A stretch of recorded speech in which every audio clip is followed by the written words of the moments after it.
কাঁচা বড়ির এমন মজাদার আচার আগে কখনো খেয়েছেন? শুনতে অবিশ্বাস্য লাগলেও এটা কিন্তু সত্যি। আমরা সবসময় পাকা বড়ি দিয়ে আচার বানিয়ে খাই, বাট আজকে আমি দেখাবো কাঁচা বড়ি দিয়ে কিভাবে পারফেক্ট ভাবে আচার বানানো যায়। এই আচার কিন্তু সারা বছর সংরক্ষণ করে রেখেও খাওয়া যায়। এই আচার যে একবার খাবে তার স্বাদ জিভে 3 দিন পর্যন্ত লেগে থাকবে। তো চলুন দেখে নিই ফুল রেসিপি।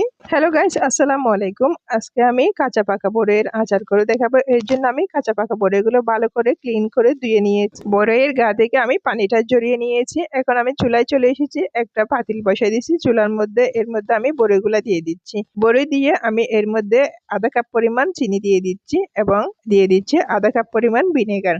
এখন ভিনেগার আর চিনি দিয়ে আমি একটা স্প্যাচুলা দিয়ে ভালো করে নেড়ে চেড়ে চিনিটা গলিয়ে নিব। চিনিটা যতক্ষণ না গলে আসতেছে ততক্ষণ পর্যন্ত আমি অনবরত নাড়তে থাকবো, চুলার আঁচ মিডিয়াম টু লো হিটে রেখে। এই পর্যায়ে হাই হিটে জাল করা যাবে না, হাই হিটে জাল করলে এটা পুড়ে যাওয়ার চান্স থাকে। সেজন্য মিডিয়াম টু লো হিটে রেখে আস্তে আস্তে চিনিটা গলে নিতে হবে।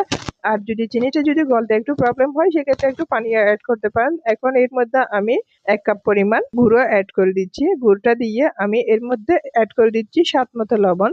এখন সব উপকরণ দিয়ে আমি একটু নেড়ে চেড়ে আবারও গুড়টা গলিয়ে নিব। এখানে আমি আখের গুড় ব্যবহার করেছি। আপনারা চাইলে এটা শুধুমাত্র গুড় দিয়ে বানাতে পারেন, আবার শুধুমাত্র চিনি দিয়েও বানাতে পারেন। এখন গুড়টা গলে যাওয়ার জন্য আমি একটু ডেকে দিচ্ছি। ডেকে আমি 3 মিনিট রান্না করেছি মিডিয়াম টু লো হিটে রেখে। গুড়টা চিনিটা সবগুলো গলে গেছে। এখন গলে কোন পর্যায়ে এসেছে সেটা আপনাদেরকে দেখাচ্ছি। এই পর্যায়ে আমি মশলা অ্যাড করে দিচ্ছি। এখানে আমি 5 ফোড়নের মশলা অ্যাড করেছি 1 টিস্পুন এবং হলদি পাউডার অ্যাড করেছি 1 টিস্পুন। এখানে আপনারা চাইলে লাল মরিচের গুঁড়াও অ্যাড করতে পারেন। এখানে আবার কাশ্মীরি চিলিও অ্যাড করতে পারেন জাস্ট কালারের জন্য। তো এখানে আমি কালারটা এরকমই রাখতে চাই, সেজন্য আমি কোনো রেড চিলি অ্যাড করতেছি না।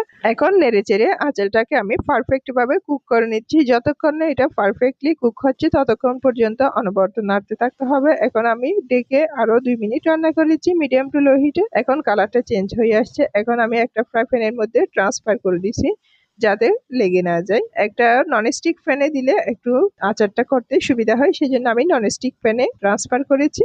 এখন ননস্টিক প্যানে ট্রান্সফার করার পর এটা আমি একটু নেড়ে চেড়ে আরো একটু কুক করে নিচ্ছি।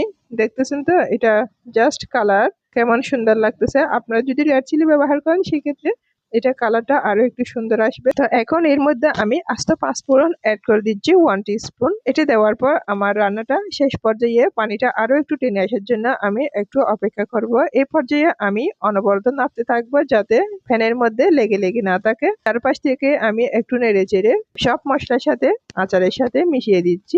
এভাবে অনবরত নেড়ে চেড়ে আমি আরো 5 মিনিট রান্না করব। এরপর আপনাদের কাছে আমি ফিরে আসবো। এই যে 5 মিনিট পর আপনারা দেখতেছেন জাস্ট কেমন হয়েছে। মাশাআল্লাহ, আচারটা একদম পারফেক্ট ভাবে রেডি হয়ে গেছে। এখন এই পর্যায়ে আমি চিলি ফ্লেক্স অ্যাড করে দিচ্ছি, মানে শুকনো মরিচ গুঁড়ি করে অ্যাড করে দিচ্ছি। এখন চুলা থেকে নামিয়ে আপনাদেরকে আমি পরিবেশন করে দেখাচ্ছি একটা সার্ভিং প্লেটে। মাশাআল্লাহ, কতটা সুন্দর লাগতেছে। এটা এখনো অনেক বেশি গরম, তারপরে আপনাদেরকে আমি দেখাচ্ছি। তো আশা করি আমার আজকের রেসিপি আপনাদের অনেক বেশি ভালো লেগেছে। যদি রেসিপিটা ভালো লাগে অবশ্যই একটা লাইক দিবেন, আমার চ্যানেলটা সাবস্ক্রাইব করে দিবেন, আর ফ্রেন্ডস এন্ড ফ্যামিলির সাথে বেশি বেশি করে শেয়ার করবেন। তো আজ এই পর্যন্ত, সবাই ভালো থাকবেন, সুস্থ থাকবেন, সবাই সবার জন্য দোয়া করবেন। আসসালামু আলাইকুম।